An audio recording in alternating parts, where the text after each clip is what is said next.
back in lockdown, the Future Screens NI and Lyric Theatre in Belfast were running a funding scheme to make theatrical works in digital space.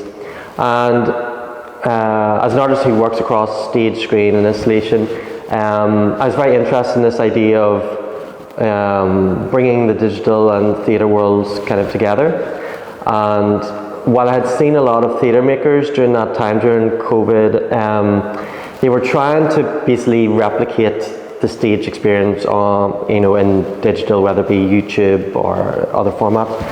And for me, there's just there's no comparison to live experience. So let's not try and make it something else it's not. So my approach was to really use the digital world, in this case Unreal Engine, like a game environment, as a platform, as a virtual stage, and then to bring in characters, storytelling into the space, and then the user would traverse the space in like a promenade type performance, and the storytelling would unfold from there. And also to really do something, use the platform to do a theatrical experience that you can't do on the stage. And immediately what came to mind was this idea of a ballet dancer with a car dipping around it, because that's not something that you can replicate on a traditional stage, having a car, being so wild and free. But I thought this is something you can do in a digital space. And I had been working a lot with youth groups in Belfast, looking at masculinity, the state of masculinity. And at that time, there was a lot of unrest, particularly around Sandy Row, and buses were being set alight. And the kind of paramilitary groups were sending text messages out to young men and trying to rally them around to get them, basically getting them involved in this kind of activity to show their angst and, against Brexit and all these kind of issues. So because I've been working with these youth groups, I started to mine some of these stories and we kind of fictionalized them to a certain extent, so they weren't autobiographical, and worked with actors, dancers, performers to capture them using green screen and then bring them into a digital platform. And then, so the estate first existed just as like a computer game digital platform that you'd access through a PC. But when we showed it to people, they were like, this is really great, but the scale on a TV monitor was not the way to communicate this experience. And then I realized actually it was something that was better suited to a gallery setting. Large format projection, and then the idea of the bus stop then came later, whereby this trying to mesh or bring together the physical world and the digital world into the same experience. All the stories you hear come from some kind of verbatim testimony, but what we did then was I worked with writer Mahan McCann to help move them away from the individual person's story to try and make them more universal in some way, but also trying to protect, some of them are quite sensitive stories, so we didn't want to tie them so directly to individual people. So there's like a coming out story, there's like a paramilitary recruitment story, there's like the story of kids and what kids were going through at school at the time. So all these stories, but the backdrop of paramilitarism in Belfast is still ever present, and whether it be like the bonfire that's at the heart of the estate, or whether it be some of the graffiti. All the graffiti is graffiti that is in Northern Ireland somewhere that we've captured and brought into the environment, and you'll see a lot of that, sometimes humour, but like a lot of the sectarianism kind of reflected in the graffiti. And then of course the peace walls, which contain a lot of the virtual space.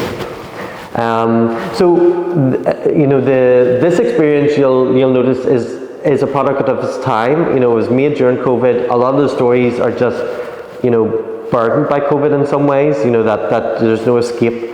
For a lot of the young people, when I was speaking to them, they were very trapped in their homes, in their communities. There wasn't much travel beyond their localities. So there's a kind of a claustrophobia to that. But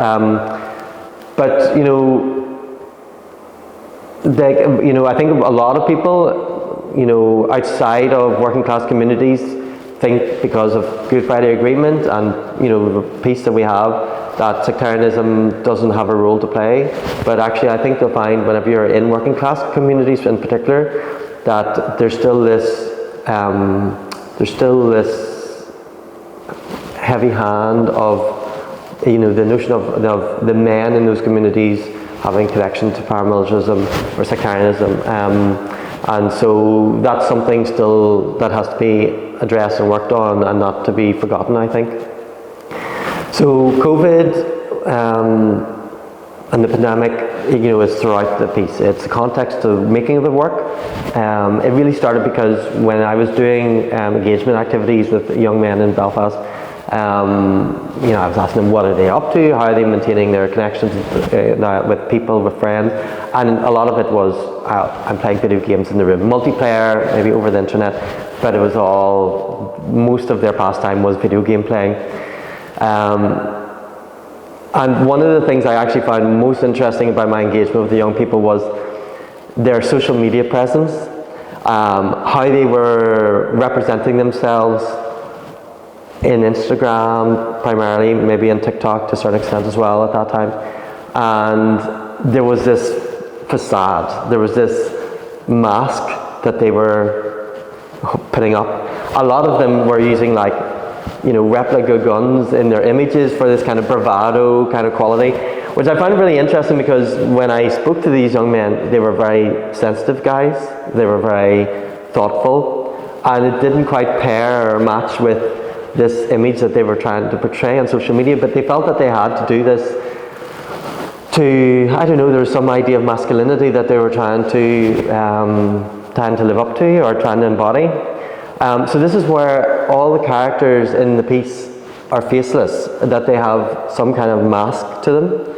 And some of the work I did actually with the young group was if you were to have a mask, what would that graphic identity be? So mask, I was also very influenced at the time. Kanye West, during this period, was when he was out in public, he was wearing a mask, like a hood, that had some images on them. There was a Jesus hood at one stage. There was lots of different iconography, and I thought it could be quite an interesting mode for self-expression, but also this idea of men wearing a mask. Oscar Wilde says,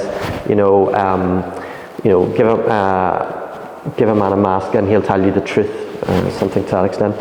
And so there was this idea of, if the characters are masked, maybe we'll get this sense of truth in their storytelling. And also, as an audience member, we can kind of place ourselves within that character or relate to that character in some way, maybe more universally. Once I had made this date, I actually did some engagement activity in Dublin through Delight Studios residency, and working with a group of young men from the North Wall area. I kind of touched on this idea of, I was kind of interested in LGBTQ issues, how important that is to them in terms of, is it that significant? I think for a lot of, millennials and so on, I think we think that kind of issue has, been dealt with. We've had a marriage referendum and so on. This is kind of something of the past, really. But actually, in talking to them about LGBTQ issues, I was quite surprised to note that there's still a lot of bullying, still a lot of issues with people coming out in today's teen population. So that's why I thought it was important. When I was thinking about the LGBT story, even in the piece, coming out during COVID, these people were trapped in their homes with parents, potentially parents that maybe were not so welcoming of this, of a coming out experience. So it must have been much more daunting, I think, for people to come out during the pandemic. But nevertheless, I think it's still a very important issue going forward. So the state, this version has been very grounded in COVID, and it's an interesting kind of time capsule, if you like, of that period in time. So what I want to do is now evolve this into what I'm calling a new estate, which is a project in collaboration with Dublin Arts Production Company in Belfast, funded by the Arts Council Northern Ireland's Digital Evolution Programme, Future Screens and I, and Belfast City Council. So we're doing a lot of engagement with young people to look at what does it mean to be a man growing up in a post-COVID, post-Brexit Belfast.